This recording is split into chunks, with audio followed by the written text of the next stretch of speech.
수십 년 동안 길고 비치 연쇄 살인 사건은 뉴욕 롱아일랜드에 사는 사람들을 괴롭혀 왔습니다. 1993년부터 2011년까지 이어졌습니다. 11명의 여성들, 이 잔혹하게 살해된 이 사건은 지역사회에 깊은 상처를 남겼고 수사관들을 혼란스럽게 했으며 실제 범죄에 관심 있는 사람들의 호기심을 자극했습니다.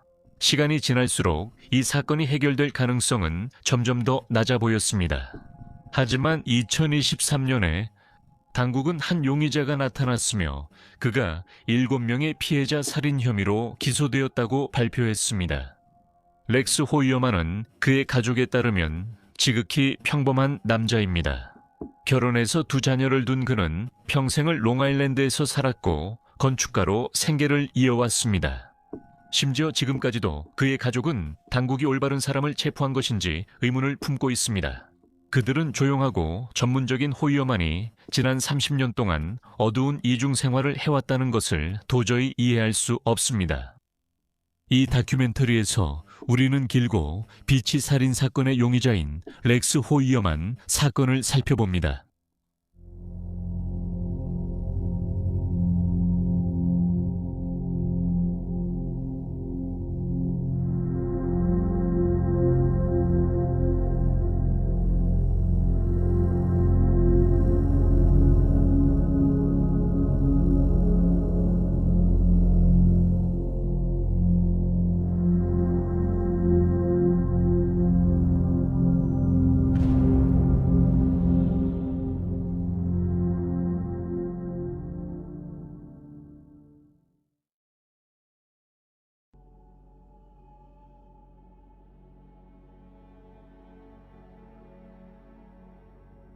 길고 비치 연쇄 살인 사건에서 처음으로 알려진 살인은 뉴욕시에 살던 28세 산드라 코스티아의 사건입니다. 실종 당시 산드라 코스티아는 1993년 11월에 마지막으로 목격되었으며 사망 시점은 그달 19일이나 20일로 추정됩니다.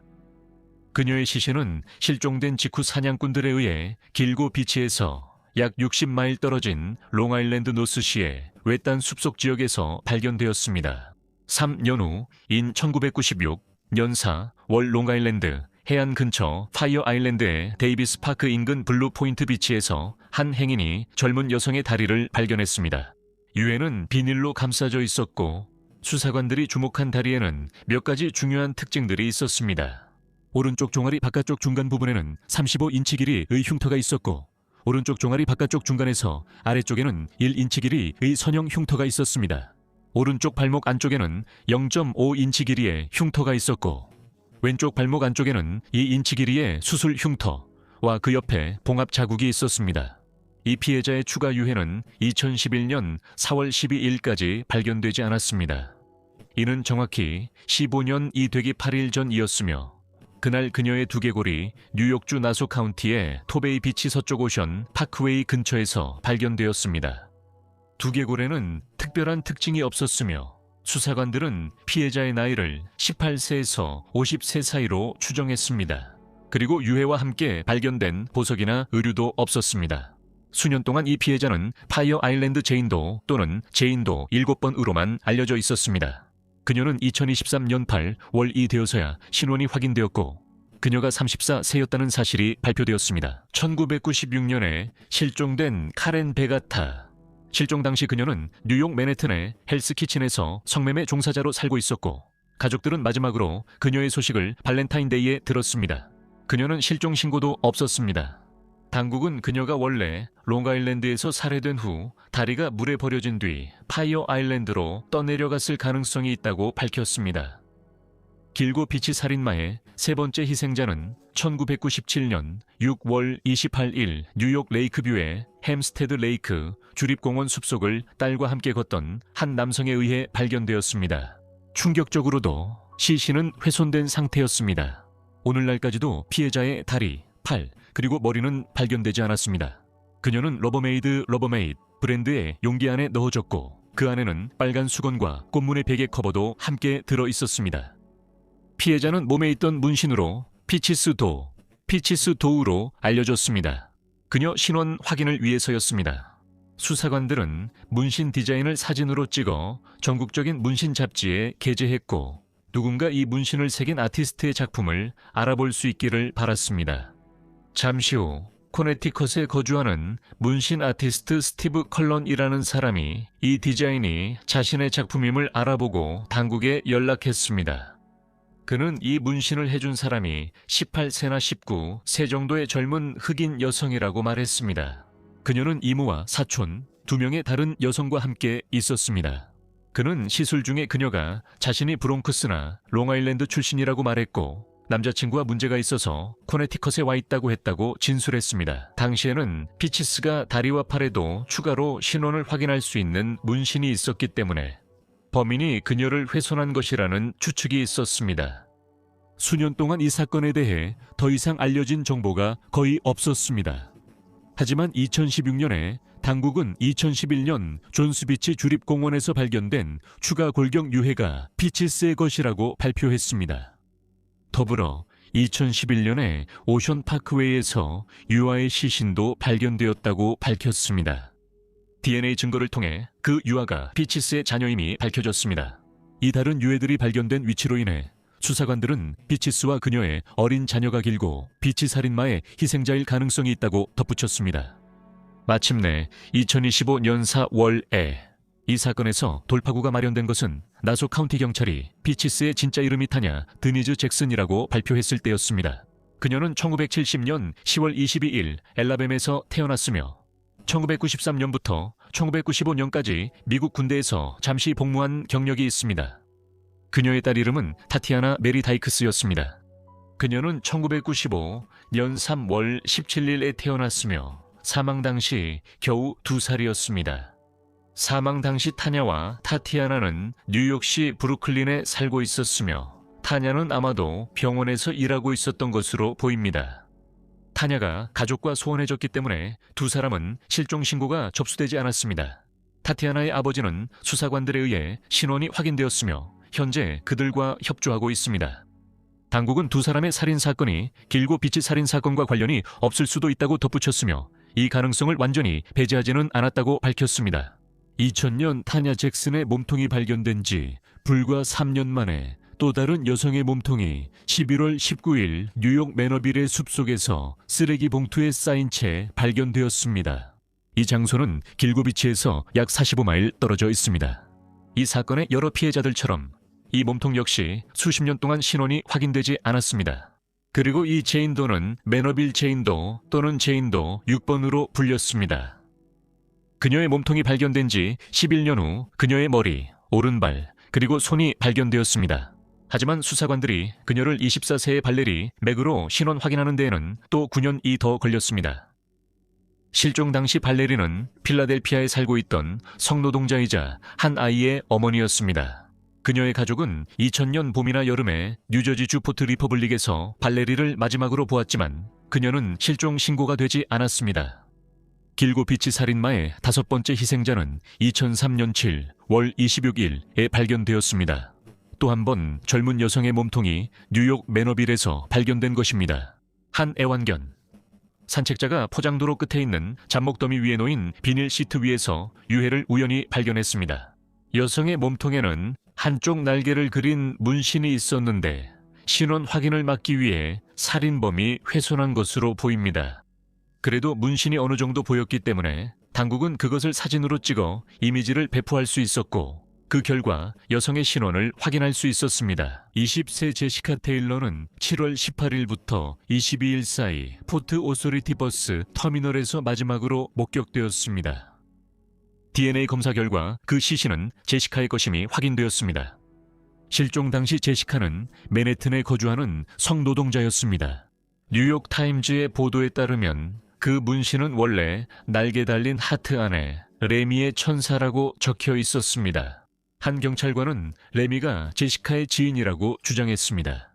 이후 보도에서는 이것이 일종의 낙인이었으며 레미가 그녀의 포주였다고 주장했습니다.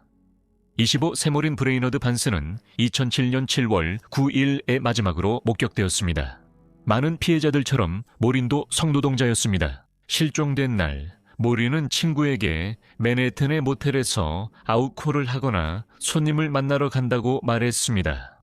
하지만 모리는 그 후 집에 돌아오지 않았고 친구는 일주일쯤 뒤에도 소식이 없자 실종 신고를 했습니다. 코스모폴리탄에 따르면 모리는 지난 몇 년 동안 성산업에 들락날락했다고 합니다. 모리는 텔레마케터로 낮에 일했지만 각종 청구서와 주택담보대출금을 감당하기 힘들어 다른 일자리를 구하지 못한 채 최근 다시 성매매에 나서게 되었습니다. 모리는 크레이그리스트를 통해 자신의 서비스를 광고했고 실종되기 전쯤 퇴거 위협도 받았던 것으로 알려졌습니다. 실종된 지 얼마 지나지 않아 모린의 친구 사라 카네스는 발신자 표시 제한 번호로부터 전화를 받았습니다. 전화를 받자 사라 카네스는 모르는 남성의 목소리를 들었고 그 남성은 자신이 봤다고 말했습니다. 두 아이의 젊은 엄마가 퀸스의 매춘업소에서 일하고 있다고 했습니다.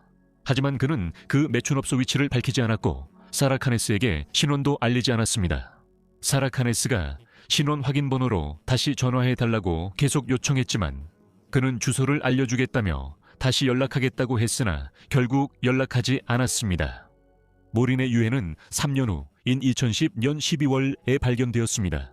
그녀는 3개의 가죽 벨트로 결박되어 있었고 그중 하나는 그녀의 발과 발목을 묶는 데 사용되었습니다. 한편 뉴욕주 1위 카운티 출신의 24세 멜리사 바르텔레미는 2009년 7월 12일에 실종되었습니다. 실종 당시 그녀는 브롱크스에 거주하는 성노동자였습니다. 모린과 마찬가지로 그녀도 크레이그리스트를 통해 자신의 서비스를 광고했으며 그곳에서 클로이라는 가명을 사용했습니다. 실종된 그날 밤 그녀는 한 고객을 만난 것으로 알려져 있으며 자신의 은행 계좌에 $900를 입금했고 남자친구에게 전화를 걸려고 했지만 연락이 닿지 않았습니다. 그녀의 어머니는 딸에게서 아무런 소식이 없자 걱정이 되어 6일 후에 실종 신고를 했습니다. 멜리사 실종 신고가 접수된 지 단 일주일 만에 그녀의 15살 여동생 아만다는 멜리사의 휴대전화로부터 전화를 받기 시작했습니다. 그 소름 끼치는 전화는 늘 정체불명의 남자가 조롱하는 내용이었습니다. 5주 동안 멜리사의 가족은 이런 식으로 괴롭힘을 당했고 그 남자는 24살 멜리사를 창녀라고 불렀습니다. 8월 26일 그는 아만다에게 네가 멜리사를 다시 볼 수 있을 것 같니? 라고 물었습니다. 그는 이어서 넌 못 볼 거야. 내가 그녀를 죽였어. 라고 말한 뒤 전화를 끊었습니다. 그는 종종 자신이 그 젊은 여성과 가졌던 성적 접촉을 노골적으로 묘사했고 한 번은 나는 내 여동생이 썩어가는 걸 지켜보고 있어. 라고 말하기도 했습니다. 멜리사의 어머니 리는 나중에 전화를 건 사람을 이렇게 묘사했습니다. 그는 말투가 부드럽고 매우 절제되고 편안한 말씨를 가지고 있었으며 이런 점 때문에 그의 끔찍한 메시지들이 더욱 충격적으로 다가왔습니다. 그는 그녀를 가지고 놀기 시작했고 그녀는 처음으로 살인범의 목소리를 들었습니다. 경찰은 일부 전화를 추적해 메리사의 휴대전화가 메디슨 스퀘어 가든, 맨해튼 미드타운, 롱아일랜드 나소 카운티 메소피콰에 있었음을 확인했습니다. 하지만 그들은 발신자를 끝내 밝혀내지 못했습니다. 린은 나중에 언론에 메리사가 실종됐을 무렵 그녀의 전화 기록에 마나빌로 걸려온 전화가 많았다고 말했습니다. 특히 여러 다른 피해자들이 발견된 지역이기도 합니다. 그 다음 해인 2010년 6월 6일 22세의 메칸 워터맨이 뉴욕에서 사라졌습니다. 그녀는 비치에서 북동쪽으로 약 15마일 떨어진 호포그의 모텔에 머물렀습니다. 당시 메건 워터맨은 또 다른 성매매 종사자로 크레이그리스트 시렉스 리스트를 이용해 광고를 하고 손님과 약속을 잡았지만 그녀는 혼자 일하지 않았습니다. 당국은 그녀의 남자친구가 2012년에 성매매 알선 혐의로 체포됐다고 밝혔지만 그의 실종 사건의 용의자는 아니라고 덧붙였습니다. 6월 5일 메건은 남자친구에게 외출한다고 말했고 나중에 전화하겠다고 했습니다. 다른 많은 피해자들과 마찬가지로 그녀의 소식도 다시는 들을 수 없었습니다. 그녀는 가족에게 3살 된 딸을 맡기고 외출했는데 딸의 안부를 확인하지 않아 6월 8일 실종 신고가 접수되었습니다. 몇 달 후인 2010년 9월 2일 27세의 엠벌린 코스텔로가 실종되었습니다. 그녀는 당시 뉴욕 웨스트 바빌론에 살고 있었고 자신의 집을 나서 여러 차례 전화를 걸어온 낯선 사람을 만나러 갔습니다. 그 남자는 그녀의 서비스에 $2,500를 지불하겠다고 제안했습니다. 엠벌린은 한동안 헤로인 중독으로 힘들어했고 자신의 습관을 유지하기 위해 성매매에 참여했습니다. 엠벌린을 아는 일부에 따르면 그녀가 그날 만난 남자는 예전에 집을 방문한 적이 있다고 합니다. 그들은 그 남자를 키가 약 6피트 4인치에서 6피트 6인치 정도 되는 크고 큰 타원형 안경을 쓴 백인 남성으로 묘사했습니다. 다른 목격자는 그가 오우고 갔다고 했습니다. 그는 당시 1세대 쉐보레 아발란체를 운전하고 있었다고도 전해졌습니다. 한편 엠버의 가족은 그녀가 실종됐을 당시 27세였던 엠버가 재활센터에 있다고 믿었다고 밝혔습니다. 그리고 그녀와 연락이 끊겼을 때 가족들은 그것이 약물 습관 때문이라고 생각해서 즉시 실종 신고를 하지 않았습니다.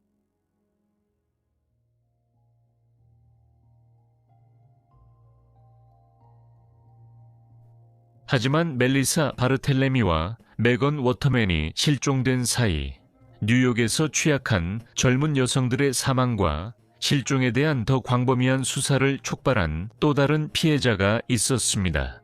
2010년 5월 1일 저지시티 출신의 성노동자 샤논 길버트는 롱아일랜드 오크비치에 사는 조셉 브루어라는 고객을 만나러 갔습니다. 이곳은 길고비치에서 약 7마일 떨어진 곳입니다. 샤논은 마이클 팩과 함께 이곳에 갔는데 그는 샤논을 그곳까지 데려다준 사람이었습니다. 그리고 이른 아침 시간이었습니다. 브루어는 팩에게 다가와서 그 젊은 여성이 비이성적으로 행동하며 집을 떠나지 않으려 한다고 주장했습니다.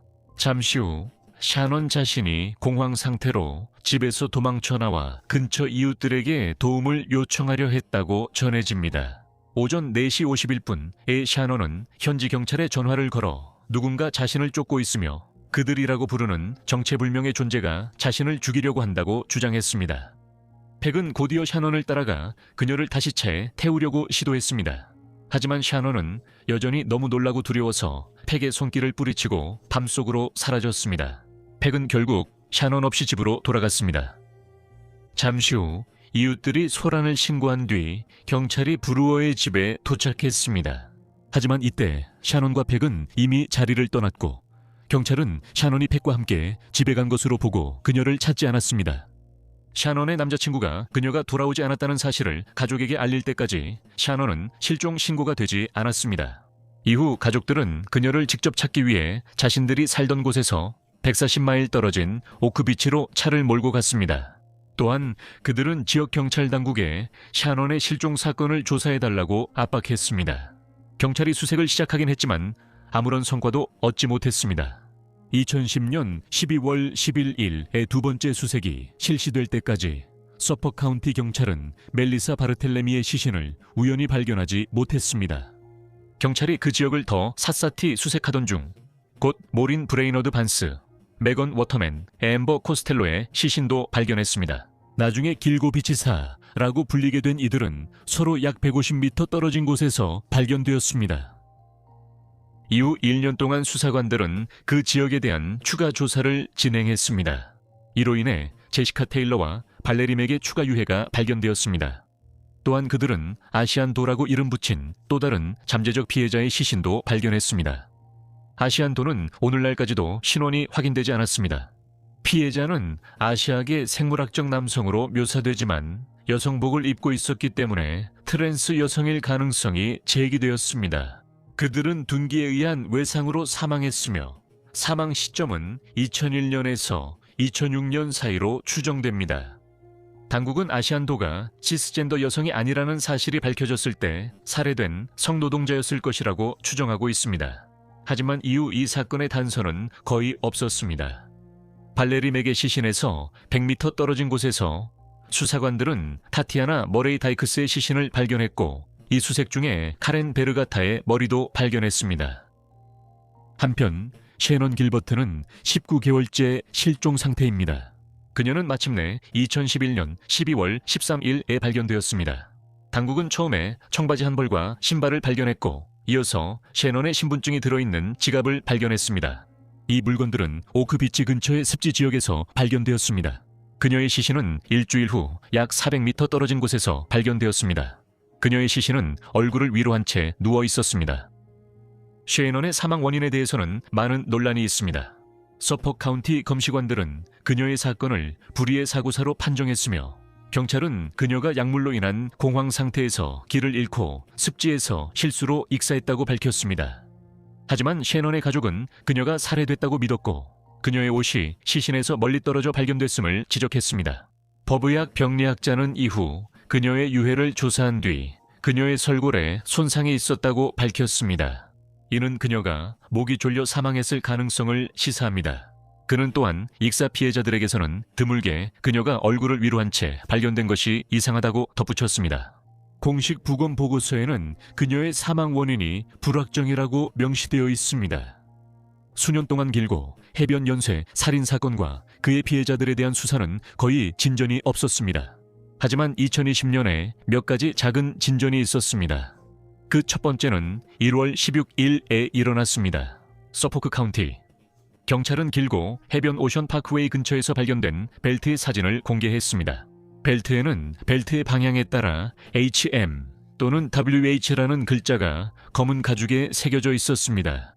수사관들은 그 벨트가 범인에 의해 다뤄졌으며 피해자들 중 누구의 것도 아니라고 믿었습니다.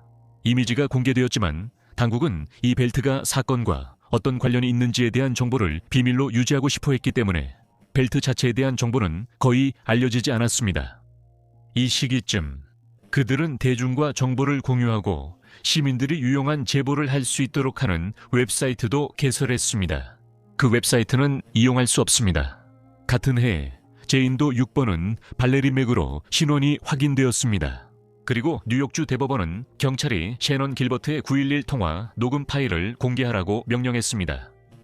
수사관들은 이 녹음 파일을 10년 더 비공개로 유지해달라고 요청했지만 결국 2022년에 공개되었습니다. 2023년에 제인도 7번은 카렌 베르가타로 신원이 확인되었습니다. 렉스 호이어만이 신원 확인되기 전에는 공개적으로 알려진 유일한 용의자는 존 비트롤프라는 이름의 살인범이었습니다. 당시 서포크 카운티 검사는 2017년 9월 2 두 명의 성매매, 여성 살인 혐의로 유죄 판결을 받은 비트롤프가 1993년에 살해된 길고 비치 연쇄 살인범의 첫 번째 희생자인 산드라 코스티아의 죽음에 대한 용의자라고 주장했습니다. 비트롤프에 대한 온라인 정보는 거의 없습니다. 그는 2017년에 1993년과 1994년에 발생한 두 명의 성매매 여성 살인 사건으로 유죄 판결을 받았습니다. 리타 탕그레디는 1993년 11월 2일 뉴욕 서포크 카운티에서 숨진 채 발견되었고 콜린 맥나미의 유해는 1994년 1월 30일 서포크 카운티에서 발견되었습니다. 콜린은 구타를 당하고 목이 졸려 살해된 뒤 윌리엄 플로이드 파크웨이 근처 숲의 알몸으로 버려졌습니다. 비트롤프는 두 시신에서 그의 DNA가 발견된 후 2014년에 체포되었고 그의 범죄로 인해 50년형을 선고받았습니다. 그는 현재 뉴욕의 클린턴 교정시설에 수감되어 있습니다. 그가 유죄 판결을 받은 이후 일부 법집행기관과 관련 기관의 구성원들은 비트롤프가 길고 비치 살인범일 것이라고 의심해왔습니다. 그는 여러 건의 살인사건이 발생하던 시기에 맨하빌에 살았으며 그의 집은 제시카 테일러와 발레리 맥의 시신이 발견된 곳에서 불과 3마일 떨어져 있었습니다. 흥미롭게도 리타 탕그레디의 딸은 멜리사 바르텔레미의 가장 친한 친구였는데 이것도 또 다른 잠재적인 연관점이었습니다. 하지만 2024년 현재 비트롤프는 길고 비치 연쇄 살인 사건의 용의자에서 제외되었습니다.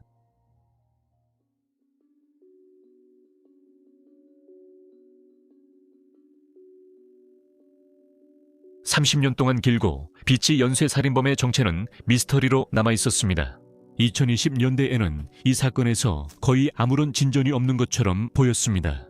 하지만 그 이면에서는 수사관들이 마침내 많은 사람들이 기다려온 발표를 하기 전에 미해결된 부분들을 해결하기 위해 열심히 노력하고 있었습니다. 용의자가 구금되었고 그는 길고 비치 희생자 3명인 멜리사 바솔로미, 메건 워터맨, 앰버 코스텔로의 살인 혐의로 기소되었습니다. 그는 모린 브레이너드 반스 살인 사건의 주요 용의자임도 언급되었습니다. 용의자는 59세의 렉스 호이만으로 2023년 7월 13일 맨해튼 사무실 밖에서 체포되었습니다. 호이만은 결혼해서 2 자녀를 둔 아버지였으며 롱아일랜드에서 태어나 자랐고 1987년부터 맨해튼에서 일해왔습니다. 체포 당시 그는 RH 컨설턴츠 앤드 어소시에이츠라는 건축회사의 대표였습니다. 그의 성인 딸도 그 회사에서 일하고 있었습니다. 호이어만이 경찰의 주목을 받기까지는 시간이 좀 걸렸는데 그는 2022년에야 용의자로 지목되었습니다. 수사관들이 2010년 엠버 코스텔로가 실종됐을 당시 1세대 쉐보레 아발란체를 소유한 사람들의 명단을 작성한 후였습니다. 그들은 호이어만이 그 차량을 소유하고 있었을 뿐만 아니라 엠버의 하우스메이트들이 묘사한 매우 크고 키가 크며 오우거 같은 남성의 특징과도 일치한다는 점을 주목했습니다. 더 나아가 당국은 여러 개의 번호폰이 그와 연결되어 있고 그 번호폰들이 여러 피해자들이 실종된 장소와도 연관되어 있다는 사실을 밝혀냈습니다.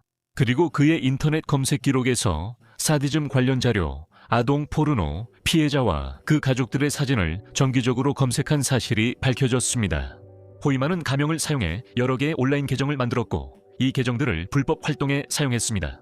여기에는 성매매 여성들과의 접촉도 포함되어 있었습니다. 그리고 롱아일랜드 연쇄 살인범이 걸었던 전화를 왜 경찰이 추적할 수 없었는지와 같은 다른 문구들도 검색했습니다.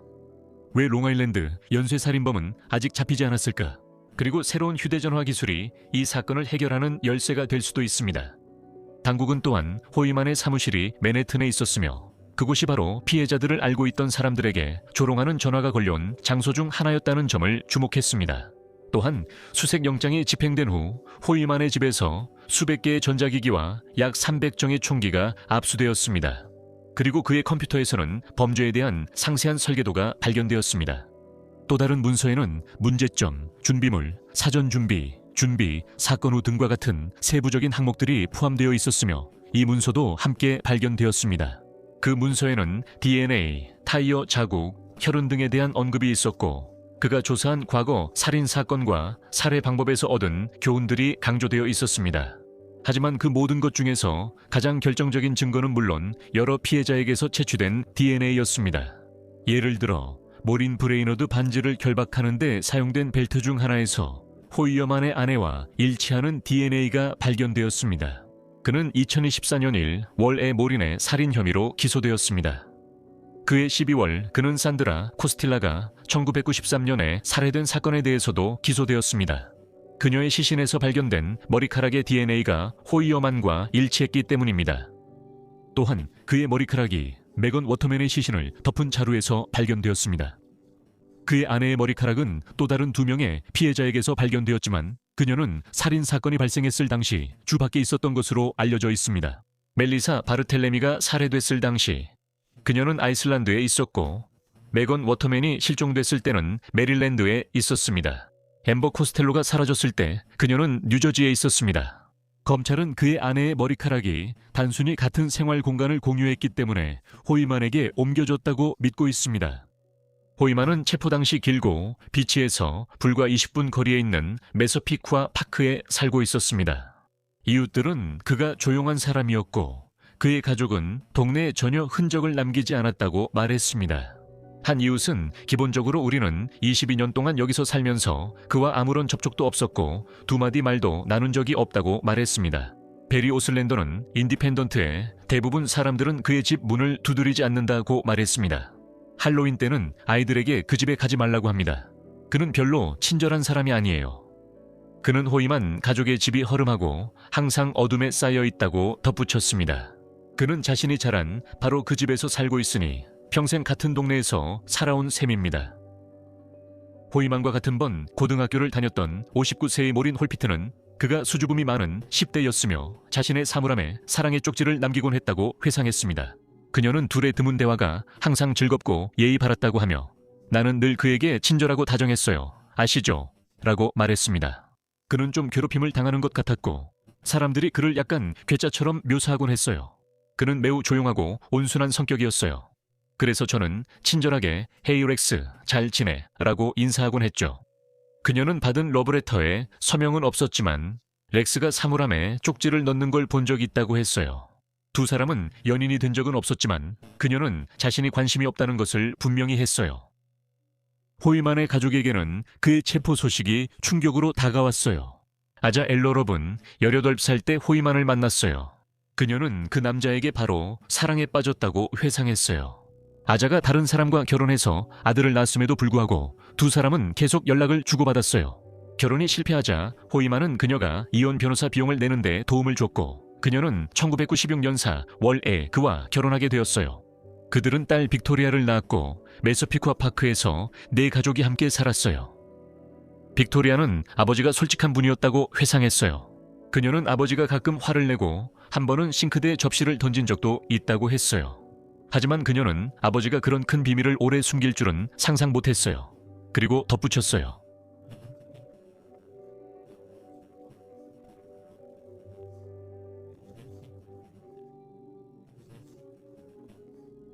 하지만 그녀는 아버지가 어디에 계신지 항상 알지는 못했다고 언급했어요. 그는 최소 2번의 가족 휴가를 빠졌는데 한 번은 2007년에 또 한 번은 2009년에 있었어요. 이 시기는 길고 비치 살인 사건 2건이 발생한 시기와 겹칩니다. 지난 몇 년 동안 빅토리아는 살인 혐의에 대해 어떻게 생각해야 할지 확신이 없었습니다. 당연히 그녀는 자신을 키워준 남자가 무죄이길 바라고 있습니다. 그 범죄들이 너무나도 끔찍하고 폭력적이기 때문이죠. 하지만 그녀는 다큐멘터리 길고 비치 킬러, 비밀의 집 제작진에게 이제는 자신의 아버지가 길고 비치 연쇄 살인범일 가능성이 가장 높다고 믿게 되었다고 말했습니다. 사건의 사실들을 알게 된 후 아자 엘러럽은 한편으로 호이만이 유죄일지도 모른다는 생각에 계속해서 힘들어하고 있습니다. 그녀는 그를 나의 영웅이라고 불렀으며 자신이 하구에게 성폭행을 당한 후 자살을 시도했을 때 그와 만났다고 언급했습니다. 그녀는 그 모든 일 동안 그가 곁에 있어 주었고 여러 질병과 최근 몇 년간 유방절제술을 받아야 했을 때도 항상 함께해 주었다고 말했습니다. 하지만 그녀는 그와 이혼했고 합의는 2025년에 최종적으로 마무리되었습니다. 엘라 루프는 자신이 그렇게 한 것은 오직 재정적인 이유와 가족의 자산을 보호하기 위해서였다고 밝혔습니다. 그리고 그녀는 계속 호이만을 남편이라 부릅니다. 그녀는 최근 사우스캐롤라이나로 이주하는 절차를 시작했으며 뉴욕에서 열리는 재판에 참석할 계획입니다. 그녀는 언론의 모든 증거를 보기 전까지는 어떤 결론도 내리지 않겠다고 말하며 내 기분이 어떤지 알고 싶으세요? 라고 밝혔습니다. 그들은 자신들의 이야기를 만들기 위해 계속해서 꼬투리를 잡고 추측을 하고 있습니다. 저는 렉스를 18살 때부터 알고 있었고 검찰이 호이만이 일부 피해자들을 살해했다고 주장하는 이 방이 원래 어떤 용도로 쓰였는지도 알고 있습니다. 그리고 그들의 농담 같은 주장들도 알고 있습니다. 호이만은 이미 산드라 코스티에, 오린 브레이너드 반스, 멜리사 바르텔레미, 메건 워터맨, 앰버 코스텔로 살인 혐의로 기소된 데 더해 최근에는 발레리 맥과 제시카 테일러 살인 혐의로도 추가 기소되었습니다. 그는 모든 혐의에 대해 무죄를 주장하며 계속해서 자신의 결백을 주장하고 있습니다. 2025년사 월 현재 호이만의 사건은 여전히 재판 전 단계에 있으며 그의 변호인들은 주요 DNA 증거를 기각시키기 위해 시도하고 있습니다. 이 DNA 증거는 여러 피해자에게서 발견된 머리카락으로 두 아이 아버지 호이만과 관련이 있습니다. CBS 뉴스는 뉴욕 법정에서 한 번도 사용된 적 없는 핵 DNA 검사를 이용했다고 보도했습니다. 이 방법은 오래되고 품질이 낮으며 뿌리가 없는 머리카락이라도 DNA의 수천 개의 작은 부위가 일치하면 이제 용의자와 연결할 수 있다는 것을 의미합니다. 이러한 검사는 종종 유해를 식별하거나 질병을 예방하는 데 사용됩니다. 하지만 그럼에도 불구하고 호이만의 변호인들은 이것이 매우 결함이 많고 불완전하다고 주장했습니다. 그들은 이 사건을 여러 재판으로 나누어 달라고도 요청했습니다. 판사는 두 가지 가능성을 모두 고려하기 위한 심리를 열기로 동의했지만 이 대본을 작성하는 시점에서는 그 심리의 결과는 알려지지 않았습니다. 한편 당국은 호이만과 연관될 수 있는 다른 피해자가 있는지 계속해서 수사하고 있습니다. 재판을 기다리는 동안 호이만은 뉴욕주 서퍼 카운티에 있는 리버헤드 교정시설에서 복역 중입니다. 그는 대부분의 시간을 일반 수감자와 격리되어 보냅니다. 그가 저질렀다고 주장되는 범죄의 특성 때문에 그의 재판 날짜는 아직 정해지지 않았습니다.